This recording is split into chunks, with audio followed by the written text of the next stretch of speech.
Subscribe कीजिए हमारे YouTube channel को और सबसे पहले वीडियो देखने के लिए बेल आइकन दबाइए ताकि आपको समय से नोटिफिकेशन मिल सके।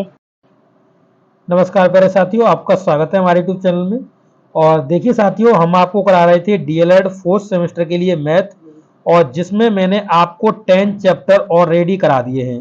तो आप जिस भी चैप्टर में आपको प्रॉब्लम हो रही है, किसी भी क्वेश्चन में कोई एग्जांपल्स आपको समझ में नहीं आ रहा है, आपको कोई कॉन्सेप्ट समझ में नहीं आ रहा है, तो आप हमारे वीडियोस देख सकते हो, क्योंकि मैंने यहाँ पे जो बुक है पवन की, उसे A to Z सॉल्व करा रहा हूँ मैं।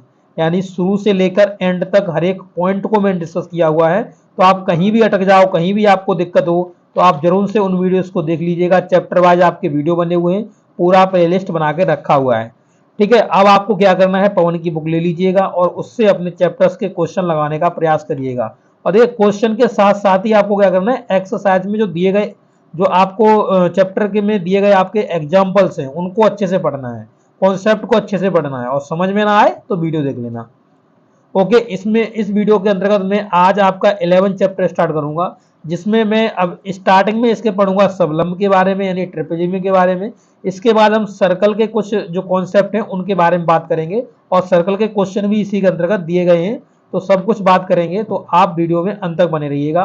तो अभी मैं इसका जो कॉन्सेप्ट है वो मैं स्टार्ट करने जा रहा हूँ। अगर आप कॉन्सेप्ट समझ जाओगे तो आपको क्वेश्चन लगाने में कोई भी दिक्कत नहीं होगी।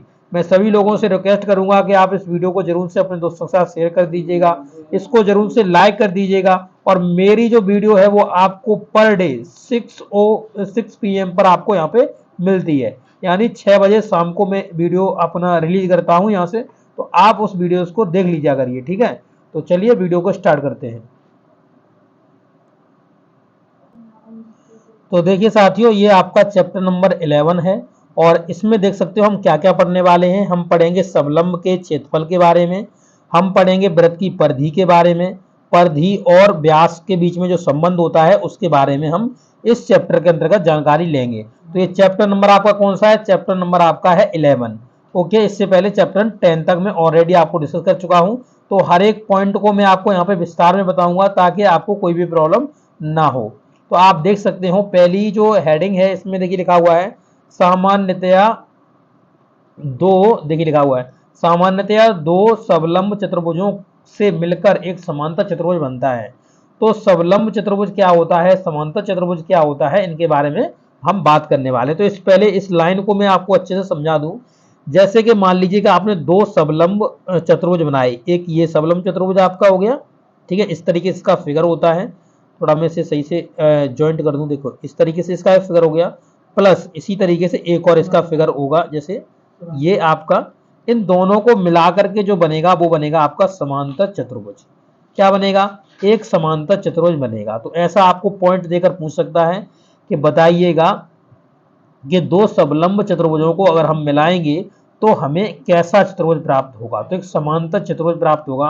अगर इसमें आप इस तरीके से इसमें पॉइंट मान लो और इस तरीके से इसे मिला दो, तो आप देखेंगे इसमें भी दो सबलम्ब चतुर्भुज बन गए। देखो एक ये सबलम्ब चतुर्भुज बन गया, आपको ये दिख रहा है, और इसके बाद आपका एक सबलम्ब चतुर्भुज ये बन गया, देखो ये वाला एक सबलम्ब चतुर्भुज बन गया।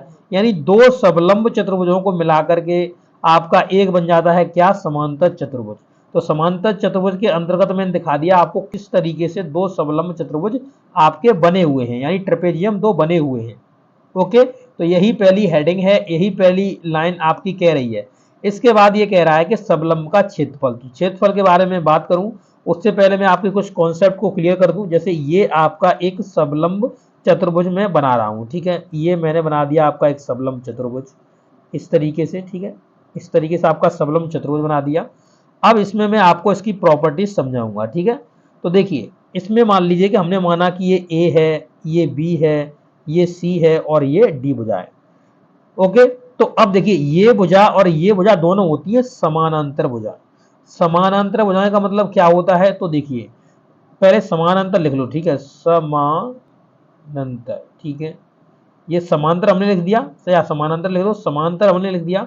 सम का मतलब हो गया समान, सम का मतलब क्या हो गया? समान। और ये जो लिखा हुआ है ये अंतर लिखा हुआ है, समानांतर बोल रहे हैं ना, तो ये लिखा हुआ है आपका अंतर, अंतर यानी समान अंतर, समान अंतर। दो भुजाओं के बीच में समान अंतर रहे तो वही होती है समानांतर।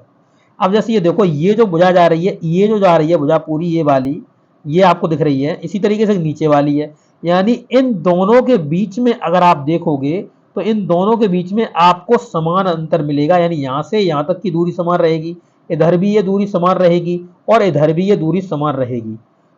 हर एक स्थान पर आप चेक कर सकते हो, इन दोनों भुजाओं के बीच में समान आपको दूरी मिलेगी, तो वही कहलाएगा आपका क्या, समानांतर। यानी समान अंतर वाली भुजाएं जो होती हैं वही हमारी समानांतर भुजाएं कहलाती हैं। तो ये समानांतर भुजाओं का कॉन्सेप्ट क्लियर हो गया, क्योंकि हम जहाँ पढ़ने जा रहे हैं इसमें हम समानांतर भुजाओं का यूज करने वाले हैं। यानी जो समान अंतर होता है उन समांतर भुजाओं का हम यूज करने वाले हैं। तो देखिए यहाँ पे मान लिया कि ये ए है, ये बी है, ये सी है और ये डी है। अब देखिए ये आपकी भुजा और ये भुजा कैसी है, समानांतर भुजाएं हैं, यानी समान अंतर वाली भुजाएं हैं, दोनों के बीच में समान अंतर है। अब इसमें क्या है देखिए, तो ये भुजाएं हैं और इनके बीच में जैसे ये मान लीजिए, देखिए इस पॉइंट बी से और हमने इस तरीके से एक लंब डाल दिया, यानी ये हमारा 90 अंश का एंगल बन जाएगा। 90 अंश का एंगल बन जाएगा, मान लो इसे हमने पॉइंट डी मान लिया। तो ये भुजा समानांतर भुजा और ये समानांतर वाली भुजा यानी समांतर भुजा, इन दोनों के बीच की जो दूरी होती है इसे बोलते हैं हाइट, यानी उसकी ऊंचाई। क्या बोलते हैं, ऊंचाई। और आप ये पूरा कोण मतलब वो समकोण त्रिभुज देख रहे होंगे, और समकोण त्रिभुज में क्या लगता है, पाइथागोरस प्रमेय लगती है। तो जब भी इसका यूज होगा तो मैं आपको साथ ही साथ बता दूंगा किस तरीके से आपको पाइथागोरस प्रमेय को लगाना है। तो इस पॉइंट और इस पॉइंट के बीच में भी जो दूरी होगी वो कैसी होगी, हमेशा समान रहेगी। यानी ये इधर h है तो ये भी इधर h होगी, और यहाँ पर जो आपको ये हाइपोटेनस दिख रहा है, यानी जो आपको कर्ड दिख रहा है और ये हाइपोटेनस दिख रहा है, ये दोनों कर्ड कैसे होंगे, समान होंगे।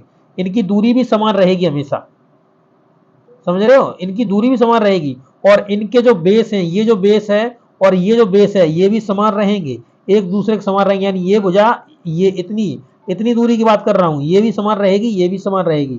जब क्वेश्चनों में इनके प्रयोग होंगे तो आपको और अच्छे से पता चलेगा। तो अब इसका मैं आपको क्षेत्रफल बता दूं, जैसे एरिया, तो एरिया क्या बन जाएगा, तो एरिया होता है 1/2 समानांतर भुजाओं का योग। यानी ए बी जो भुजा है, ए बी प्लस में आपका डी सी भुजा, इन दोनों का योग करोगे, इनटू में एच कर दोगे, तो आपका क्या हो जाएगा, ये हो जाएगा सबलंब चतुर्भुज का क्षेत्रफल। यानी कि आपका हो गया ट्रेपेजियम का एरिया क्या होगा, तो ये आपका ट्रेपेजियम का एरिया हो जाएगा। अब आपके इसके कॉन्सेप्ट क्लियर हो जाएंगे तो आपको फिर एग्जांपल्स लगाने में कोई दिक्कत ही नहीं होगी, आपको क्वेश्चन लगाने में कोई दिक्कत नहीं होगी, प्रॉब्लम ही नहीं होगी। ठीक है, तो चलिए अब इसके एग्जांपल्स को समझ लेते हैं। वही चीज ऊपर लिखी हुई है, आप इसको देख लीजिए, ये आपका पूरा फॉर्मूला यहाँ पे इन्होंने बना करके रख दिया है। देखिए सबलंब चतुर्भुज का क्षेत्रफल 1/2 इनटू में समांतर भुजाओं का योग इनटू में ऊंचाई। तो यही आप याद कर लीजिएगा, ठीक है। और हर एक क्वेश्चन को करते टाइम इसको जरूर से लिखिएगा। अगर आप जितना लिखोगे उतना ही आपका जो माइंड होगा वो ज्यादा अच्छा से वर्क करेगा और ज्यादा जल्दी इस चीज को कैच करेगा। साथियों पहले हम जानते हैं उदाहरण नंबर 1 के बारे में देखेंगे। तो उदाहरण नंबर 1 में क्या लिखा हुआ है, तो लिखा हुआ है माना सबलंब की समांतर भुजाएं, एक आपकी 30 दी गई है, एक 16 दी गई है। सबलंब की समांतर भुजाएं मतलब कहने का मतलब ये आपका सबलंब बना दिया मैंने, एक सबलंब चतुर्भुज बना दिया यानी ट्रेपेजियम बना दिया, जिसमें आपका हमने यहाँ पे भुजाएं मान ली ए बी सी और आपका डी। ठीक है, ये भुजाएं मान ली। अब कह रहा है कि एक तो 16 है तो छोटी वाली 16 होगी, आप इतना तो अंदाजा लगा ही सकते हो, और जो बड़ी वाली भुजा होगी वो कितनी होगी, वो 30 मीटर, यानी बड़ी वाली 30 मीटर की दी गई है। अब कह रहा है कि इनके जो बीच में दूरी है, आप देखोगे लिखा हुआ है उनके मध्य में जो दूरी है वो 12 मीटर की है। यानी यहां से यहां पे एक लंब डालोगे तो भी ये 12 मीटर की निकल के आएगी, यहां से यहां डाल दोगे फिर भी 12 मीटर की निकल के आएगी, यहां से यहां डाल दोगे फिर भी 12 मीटर की निकल के आएगी। तो हाइट कैसी रहेगी, हमेशा समान रहेगी। यानी उन दोनों के बीच में जो दूरी होगी वो हमेशा कैसी रहेगी, समान रहेगी। यानी 12 मीटर की आपकी दूरी रहने वाली है, मतलब लिखा हुआ है ये। तो आप देखो तो इसका जो आपका क्षेत्रफल होता है वो क्या होता है, तो आपका क्षेत्रफल होता है बराबर 1/2 और जो समांतर भुजाएं हैं उनका योग, यानी ये 16 और 30 का योग करना है। उसके बाद आपको किससे गुणा कर देना है, तो आपको 12 से मल्टीपल कर देना है। 12 से मल्टीपल क्यों कर रहे हो, क्योंकि ये हाइट है। तो 1/2 इनटू में आपका दोनों भुजाओं का योग यानी 30 प्लस में आपका 16 इनटू में 12। ठीक है, ये आपका हो गया एरिया ऑफ ट्रेपेजियम। तो यहाँ से 2 से काट दोगे इसे तो ये 6 बार कट जाएगा, ये हो जाएगा 46 और इसमें 6 का मल्टीपल कर दोगे, 6 तिरंगा 36 हो गया और 6 चौको 24 और 3 27। तो ये हो गया मीटर स्क्वायर। क्षेत्रफल होता है वो मीटर स्क्वायर में आपका रहता है। इस तरीके से आप समझ सकते हो एग्जाम्पल नंबर आपका ये 1 हो गया। ये पूरा आप देख सकते हो इसमें पूरा सॉल्यूशन किया गया है, जिसे आप चाहो तो किसी भी तरीके से लिख सकते हो, आपको कोई भी टेंशन इसमें नहीं होगी। ठीक है, ये आपका 276 कितना आया, 276 मीटर आपका आ गया। ठीक है, अब आप ये समझ गए। इसके बाद क्वेश्चन नंबर 2 देखते हैं। तो क्वेश्चन नंबर 2 में क्या कहा हुआ है इसको भी मैं आपको समझाता हूँ, डिटेल में समझाऊंगा, कोई भी आपको टेंशन लेने की जरूरत नहीं है। देखिए लिखा हुआ समलंब की समांतर भुजाएं, एक 15 मीटर की है, एक आपकी 8 मीटर की है, उनके बीच की दूरी 12 मीटर दी गई है, तो समलंब का क्षेत्रफल बताइए। तो सबसे पहले आपको क्या करना होता है, आपको एक फिगर बना लेना होता है। जब भी आप पेपर में भी करके आओ ना, इसका सॉल्यूशन भी लिख के आओ, तो आप इस तरीके से फिगर बना के आओ ना, ताकि जो एग्जामिनर है, जो चेक करने वाला है, वो आपका समझ सके कि हाँ इस बच्चे का कॉन्सेप्ट क्लियर था और इसने सही तरीके से इसको किया हुआ है। तो ये 8 मीटर की हो जाएगी, यहाँ पर ये आपकी 15 मीटर की हो जाएगी, और इनके बीच की जो दूरी दे रहा है, तो दूरी आपकी कितना दे रहा है, वो 12 मीटर की दे रहा है। यानी ये भी आपकी 12 मीटर की होगी, ये भी 12 मीटर की होगी, और यहाँ कहीं भी खींचोगे तो ये 12 मीटर की ही रहेगी आपकी। तो ठीक है, तो अब आप लगा दीजिए सबलंब का आपका जो क्षेत्रफल है वो लगा देंगे। सबलंब का क्षेत्रफल बराबर 1/2 और समांतर भुजाओं का योग और इनटू में आपका हाइट से मल्टीपल करना होता है, या उनके बीच की दूरी को मल्टीपल कर देना होता है। देखिए वही चीज यहाँ पे लिखी हुई है, आप इसे देख सकते हो पूरा। तो 1/2 इनटू में समांतर भुजा कितनी थी आपकी 15 और आपकी 8 थी, इन दोनों को जोड़ोगे तो 15 8 हो गया 23, और इनटू में इधर 12 है, तो 12 इस 2 से काट दो, तो 2 छिंगा 12 हो गया, 6 का इसमें मल्टीपल करोगे, 6 18, 6 12 और 1 13, तो ये हो जाएगा मीटर स्क्वायर, या आप वर्ग मीटर लिख दो, कुछ भी लिख दो, सही है वो। ठीक है, तो इस तरीके से एग्जाम्पल नंबर 2 तक इस वीडियो में रहने देंगे, क्योंकि ये वीडियो लंबा हो जाएगा, इसलिए मैं इतना ही रहने दूंगा। अगले वीडियो में आगे के इसके एग्जाम्पल्स को मैं आपको समझाऊंगा। Okay, thank you.